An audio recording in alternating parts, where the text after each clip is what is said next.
अस्सलाम वालेकुम। अपने इस वीडियो में हम दो सवालों का जवाब देने की कोशिश करेंगे। एक कि क्या इंटरमिटेंट फास्टिंग वज़न कम करने के अलावा भी कोई फ़ायदा रखती है अपने अंदर, और नंबर दो, क्या इससे कोई नुकसान भी होता है। तो पहले सवाल का जवाब ये है कि हाँ, इंटरमिटेंट फास्टिंग वज़न कम करने के अलावा भी इसके और फ़वाइद भी हैं। गुज़िश्ता 10 से 15 सालों में इंटरमिटेंट फास्टिंग पर कई किताबें लिखी गई हैं, कई तहकीकात की गई हैं और सोशल मीडिया पर बहुत ज़्यादा इसे डिस्कस किया गया है। और अब इस बात में कोई दो राय नहीं है, कोई इख्तलाफ नहीं है कि इंटरमिटेंट फास्टिंग ना सिर्फ वज़न को कम करती है बल्कि हमारी जिस्मानी सेहत के ऊपर इसके मस्बत असरात भी पाए जाते हैं। मैं चंद एक का जिक्र करूँगा। नंबर एक, ये हमारे जिस्म में मौजूद इंसुलिन की सेंसिटिविटी को बढ़ाती है, जिसकी वजह से आपके खून में ग्लूकोज की मिकदार बेहतर रहती है। अगर आपको शुगर की बीमारी है तो इन असरात की वजह से शुगर कंट्रोल में आ जाएगी, और अगर आपको मुस्तकबिल में शुगर की बीमारी का ख़तरा है तो वो भी कम हो जाएगा। नंबर दो, ये दिल की बीमारी को भी बेहतर करती है। अगर आपको दिल की बीमारी अभी नहीं हुई है तो इंटरमिटेंट फास्टिंग के करते रहने से दिल की बीमारी का रिस्क भी कम हो जाता है। कैसे? क्योंकि इंटरमिटेंट फास्टिंग के ज़रिए आपका कोलेस्ट्रॉल, आपका ब्लड प्रेशर और आपकी शुगर जो है वो कंट्रोल में रहती है। तो रिसर्च ये बताती है कि ऐसे लोगों को दिल की बीमारी का रिस्क भी कम हो जाता है। नंबर तीन, दिमागी सेहत पर भी मस्बत असरात होते हैं। ये याददाश्त को बेहतर करती है, आप चीज़ों पर ज़्यादा अच्छे तरीके से फोकस कर सकते हैं। ये भी देखा गया है कि ये अल्जाइमर डिज़ीज़ जो कि याददाश्त की बीमारी है और पार्किंसंस डिज़ीज़ जो कि राशा की बीमारी है के रिस्क को भी कम कर देती है। इसके अलावा कैंसर के मर्ज़ में भी फ़ायदा देखा गया है उन लोगों के अंदर जो कि रेगुलरली इंटरमिटेंट फास्टिंग करते रहते हैं। यहाँ मैं इस चीज़ की वजाहत लाजमी करना चाहूँगा कि ये जो फ़वाइद मैंने आपको बताए हैं ये कोई आर्जी तौर पर इंटरमिटेंट फास्टिंग करने से नहीं होंगे। ये उसी वक्त आपको हासिल होंगे जब आप इंटरमिटेंट फास्टिंग को मुस्तकिल बुनियादों पर अपनी ज़िंदगी का हिस्सा बनाएंगे, अपनी लाइफ स्टाइल का हिस्सा बनाएंगे, क्योंकि ये फ़वाइद महीनों में नहीं बल्कि सालों में हासिल होते हैं।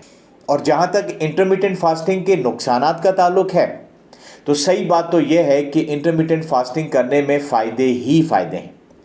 कुछ पहलू इंटरमिटेंट फास्टिंग के ऐसे ज़रूर हैं जिनको हम नुकसान के खाते में तो नहीं रख सकते, लेकिन उनका जानना और उनका समझना बहुत ज़रूरी है ताकि किसी भी मुमकिना नुकसान से बच सकें। मसलन जब आप इंटरमिटेंट फास्टिंग शुरू करते हैं तो आपके अंदर कुछ ना कुछ खाने की ख्वाहिश बढ़ जाती है, और ये चीज़ जो है आपको बार बार खाना खाने पर मजबूर करती है, और नतीजतन ये होगा कि आपका वज़न बजाय कम होने के बढ़ता चला जाएगा।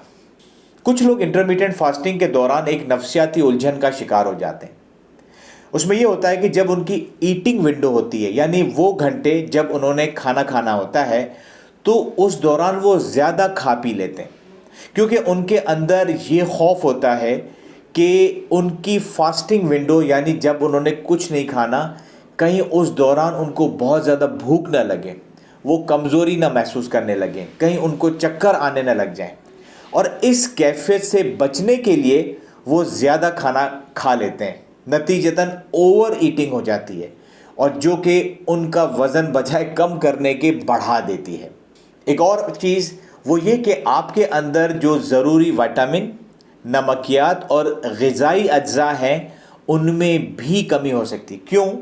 क्योंकि इंटरमिटेंट फास्टिंग में हम क्योंकि खुराक कम खा रहे होते हैं, इसलिए बहुत ज़रूरी है कि इंटरमिटेंट फास्टिंग में जो भी खुराक आप खाएं वो बैलेंस्ड हो, वो मुतवाज़िन हो, और उसमें तमाम ग़िज़ाई अज्जा शामिल हों, वरना उनकी कमी होने की सूरत में आपके अंदर बीमारियां जन्म ले सकती हैं।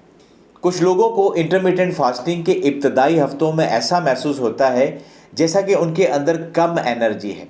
इस वजह से जब वो फास्टिंग विंडो में होते हैं जिसमें उन्होंने कुछ खाना नहीं होता, تو یہ لوگ جسمانی اور ذہنی کام کو بہتر طور سے کرنے میں دشواری محسوس کرتے ہیں۔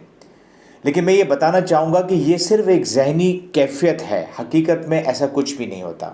اور آخر میں ایک بہت اہم بات وہ یہ کہ انٹرمیٹنٹ فاسٹنگ کرنے والوں کو معاشرے میں اپنے ارد گرد لوگوں کے ساتھ مسائل کا سامنا کرنا پڑتا ہے، کیونکہ انٹرمیٹنٹ فاسٹنگ کی وجہ سے ان کے کھانے پینے کی ٹائمنگ تبدیل ہو جاتی ہے، لیکن سوشل گیدرنگ، شادی وغیرہ کی تقریبات میں شرکت کرنا اور وہاں کھانے پینے سے پرہیز کرنے کی وجہ سے لوگوں کو فیس کرنا بھی ان کے لیے ایک بہت بڑا چیلنج ہوتا ہے۔